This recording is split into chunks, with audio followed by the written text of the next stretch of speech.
We're not Puma, we're not Adidas, we are Nike. You can't say that by pointing to your sneakers, because in a blind taste test, the sneakers are all the same, right? Unless you're an elite athlete. It's about something else. Well, Colin Kaepernick is a signal. He's a symbol. He stands for something. If Nike opened a hotel, I think we would be able to guess pretty accurately what it would be like. If Hyatt came out with sneakers, we'd have no clue, because Hyatt doesn't have a brand. They have a logo. If I swapped the signs on a hotel at that price point, you couldn't tell. If you were in Marriott, if you were in Hilton, if you were in Hyatt, the hallway, the room, I don't know, where am I? No brand.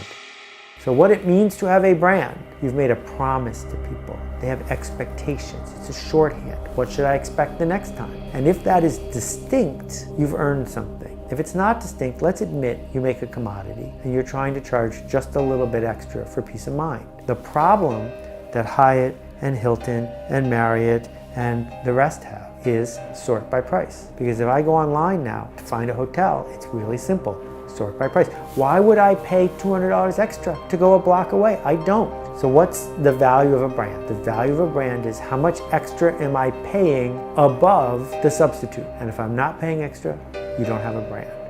So when we think about what brands ought to do to move forward, the most important thing is to not worry about your slogan, your spokesperson, the wrapping. It's to worry about the substance. Work that matters for people who care. Find the people who care, the smallest viable group you can live with, and figure out how to give them work that matters. There are hotels, these new chains of mini boutique hotels, that charge double what a Hyatt might charge for less. But it's only less by the Hyatt measure. It's way more by the measure of someone who cares about what the people in the lobby look like, who cares about how hip it feels to walk into the bar. They're investing not in, oh, you get a room with 3 power outlets. They're investing in throwing a party in a place where you also can sleep while you're on the road. Those hotels have a brand, and those hotels are that some people pay extra for, but almost no one in the scheme of things. There only used to be demographics. The only thing a marketer could pay attention to is, what kind of car do you drive? How old are you? What's your income? You could buy all of those things from a mailing list company. But once the internet showed up, particularly Google, but mostly Facebook, we could say, this is for people who like that. This is for people who dream of that. This is for people who believe this. Those are psychographics. It doesn't matter what your skin color is. It doesn't matter what your income is. It's what's your narrative inside. What we need to understand is, in every zip code, there are people of almost every psychographic perception. And what we have to do as brand marketers is say, it's for you and it's not for you. And I didn't separate you because of who your parents were. I separated you because of what you believe and what you dream of. And if you want to switch what you dream and what you believe of, it might be for you. It's like I walk by the Supreme store. I say, these people are idiots. Good, because it's not for me, it's for them. Dropbox was built to solve a personal need. That's great, as far as it goes. But if you want to be a professional marketer, you got to do it again for somebody else's need. And the way you do that is by gaining the empathy to imagine what it is to be in their shoes. You don't have to be a woman to make pantyhose. You just have to be empathic.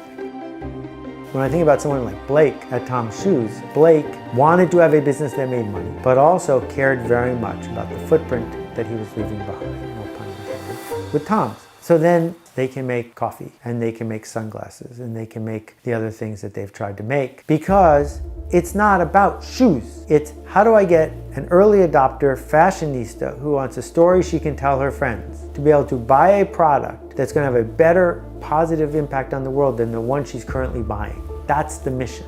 And so Warby Parker, they don't make a big deal of the fact that every time you buy a pair of glasses, they give one away. That's not why they want you to buy a pair of glasses. What they've said is, for the kind of person who has better taste than they have a bank account, more desire to impress than they have cash, how do we use the delta between what Luxottica would charge for these glasses and what we would charge for these glasses to create convenience and a vibe of fitting in, right? Because it's interesting, a couple things I could say about Warby. Before Warby opened retail stores, they didn't know, A, what a retail store would look like that would work for them, and B, where to put it. So what they did was they bought a school bus, and they outfitted the school bus like a store. And then they would go on social media and say the store will be here. And they would park the bus in different places, and any place the bus did well, that's where they knew a store would do well. But it was brilliant because it wasn't a food truck just to be a food truck. It was intended to be a test of the store, direct marketing thinking. They're a direct marketing company. But the other thing that's interesting is the cost to Warby to have 10 times as many glasses as they have would be zero. To have every, they don't sell these, I'm glad because I'm the only one who has them, but they could sell these. Why don't they? Because Warby's saying people like us wear glasses like these. You don't have that many choices, and so you can't screw up. There's only 20 or 30 looks to choose from. That's exactly how many the slightly insecure, fashion-forward glasses shopper wants to look at. And Warby's bet is that they can sell that person a new pair of glasses every 3 to 6 months. Whereas if it was Luxottica, you can't afford, right? So again, the psychographic is what's baked in. Warby isn't busy running ads of people who live in foreign lands who don't have glasses. That's not their story. That's not the story that resonates with the people they seek to serve. Every time I go to Amazon, they rearrange the whole store for me. And every time I go to a regular bookstore, I am frustrated because they don't. What are the cat books? I don't like cats. Every time you know I'm coming, just take all the cat books out of the store. They don't do that for me. Amazon does. So when this is done properly, people are happy it's being done because it's being done for them, not to them. When it's done improperly, it's when you get a phone call from your credit card company and they say, we noticed you've been going to a lot of singles bars and strip clubs.